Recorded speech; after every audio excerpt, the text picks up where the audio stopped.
Regalo ang ating pong guest candidate. Siya po ang ating kandidato sa pagiging mayor.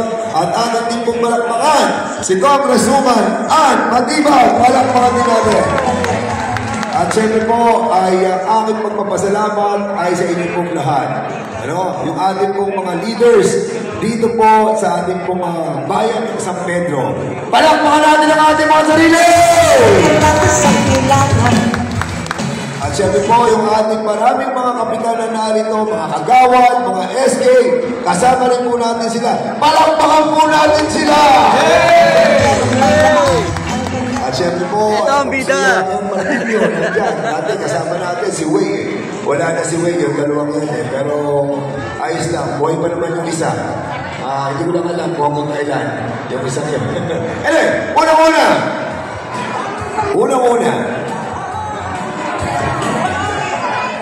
Bakit ko kayo pinatawag sa mga oras ito? Alam nyo, kaya ko kayo pinatawag sa oras ito upang sabihin sa inyo na ako po ay 12 taon yung nakasama bilang congressman. Ako po ay nakasama nyo dito at nagkaroon ako ng mismo opisina dyan po sa ating kalapit lamang. 12 taon ako naglingkod sa inyo. At sa aking paglalayo na mapaunlad ang ating pong distrito, ginawa po nating syudad ang bayan ng San Pedro. Ginawa po nating syudad ang bayan ng Binyan.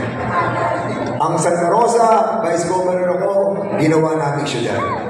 Nung ako na naging congressman dito, 3 bayan ang hawak ko. At yung aking pondo sa national government, pinaghahati-hati ko po sa 3 bayan. Pero naisipan natin upang mas marami tayong pondong makuha at mailagay sa ating mga bayan, iniwalay po natin ang bayan.